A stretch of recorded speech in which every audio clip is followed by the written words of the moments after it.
Hi guys, Alex here and welcome back to my channel. I know that I have been a little bit MIA, but that's because I've been running and running and running.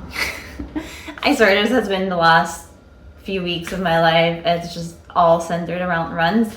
I'm at the point in my marathon prep where it's just long runs during the weekend. 3 hours and 40 minutes later, I'm dying. So, I have been a little bit MIA for that, but I am back and I want to talk about marathon plans. I'm at week 12 of my plan, and seeing friends go through their own journey, and I'm constantly working on adapting mine to make sure I'm staying healthy. I'm realizing more and more how important it is to have a good and safe marathon plan. So I want to highlight a few things that if you are thinking of starting, maybe you want to run your first marathon, just a few things that you should be on the lookout. So first, you want to make sure that your plan is actually long enough. If you're not an experienced runner, you need to give yourself enough time to prepare your body. One, muscle-wise, but two, also your cardio system, your energy system, to be able to handle the shock of running 42 kilometers. Because 42 kilometers, it's a long distance nowadays because everybody's running, and we have the ultra marathons and we have the triathlons, but it doesn't take away from the fact that a marathon is still a really, really, really big achievement and a really, really big task for your body to perform. A good plan, I would say, would be 18 to 20 weeks. Mine is 18. I did not write this plan. I'll link below the book where I got my plan, as well as what I believe is the website of the author. So you can go through there. I think he has a free marathon plan posted on there as well. After that, you want to look for a plan that actually has at the beginning a section that just gets you to be used to running longer distances. So they're not going to be long distances. You're not going to be running 20 kilometers in the first weeks, at least not in one shot. But it will slowly build. Let's say you're going to start with 3-mile runs, and you're going to go to 4 and 5 and 6 miles. And that's going to gradually increase your mileage throughout the weeks. And it's going to help your body get used to the increased impact on your knees, also on your cardio system. You want to make sure that you're running those runs slow enough. Like, I can't give you a pace to follow for that. It's going to really depend on your day-to-day, how tired your body is. And you just, as long as you're able to keep a conversation going, that's okay. And then phase 2 is where it's going to really kick off. And you're going to start running longer distances. Again, it's going to be gradual increases. You do not want to have a plan with big jumps from week to week. And you also want to have a plan that has every few weeks, a week with either decreased mileage or at least not increasing the mileage. And that's going to help you recover from the pushes that you've done. So if you look at your mileage per week, you do not actually want it to just keep increasing, okay? Instead, you want it to go up and then go back down a little, and then go up and then back down a little, and then up and then back down a little, and kind of zigzag up that way. That's going to prevent injuries, all right? So very, very important. And when you see those weeks in your plan, that's not the week to push extra hard. That's the week to kind of step down a little bit, be like, okay, I'm gonna get through the workouts, and the week after, when you're really increasing, that's when you start pushing again. All right, so very important. I know we want to always push harder than last time, but that's not always the case for running. You gotta allocate time for rest so that your body adapts, and then you can push harder than last time.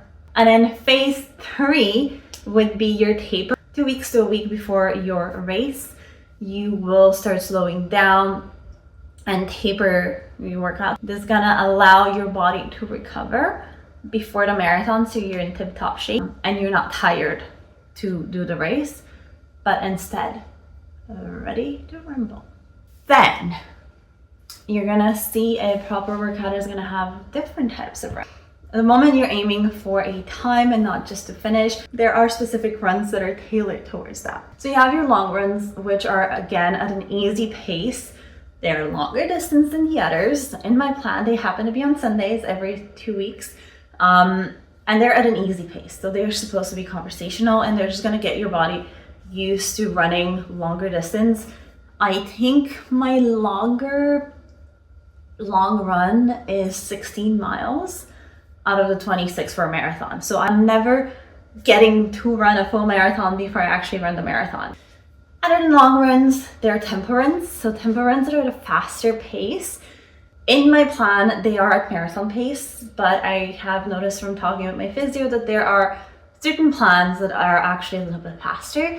So that would really depend on the plan that you're using. It would usually specify the speed at which you're supposed to run.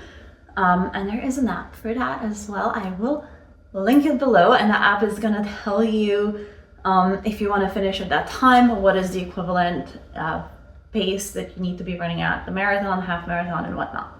So really, really cool for that. This is gonna get your body used to running at that extra little push. So you're not that far off of an easy pace, honestly, but it's not an easy pace. Like, you are pushing, right? So, but it does have to be not your maximum effort, because you can't sustain maximum effort for 42 kilometers. That's just not going to work. Other than that, we have interval training. So my plan has 2 types of interval trainings.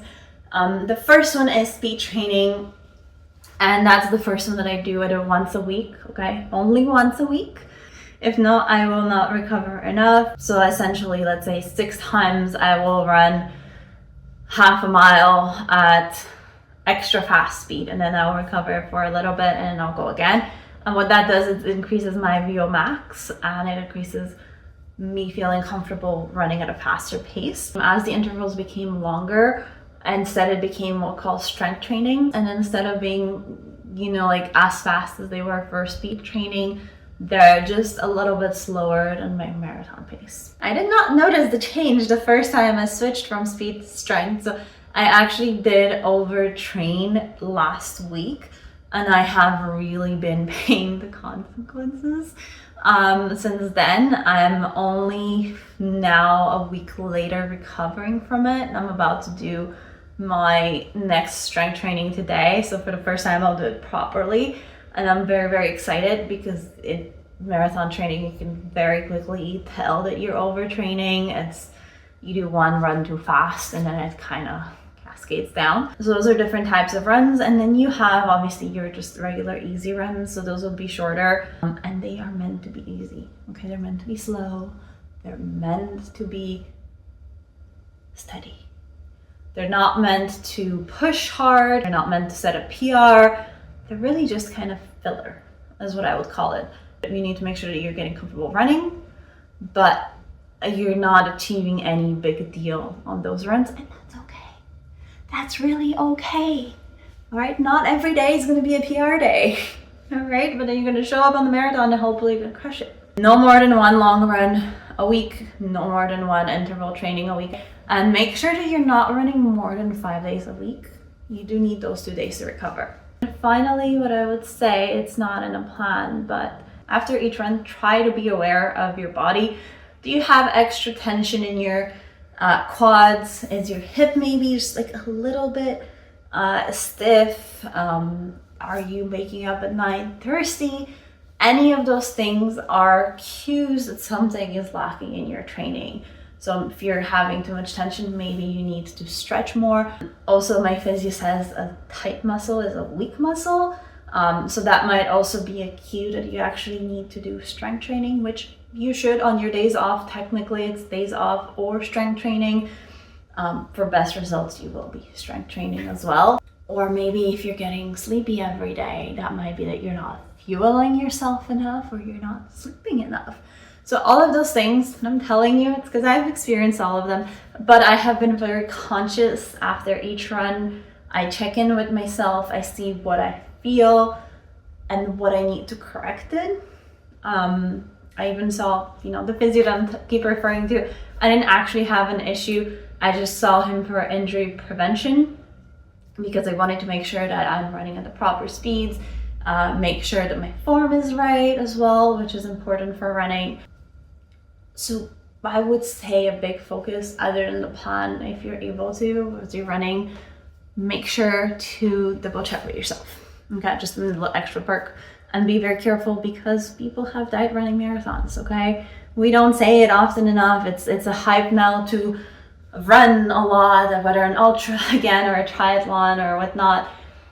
But a marathon is a dangerous beast and you want to make sure that you prep enough for it.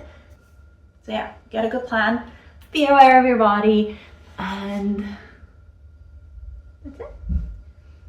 I'm gonna go back to running. I have my interval training today. Don't forget to like and subscribe, and I'll share more tips soon.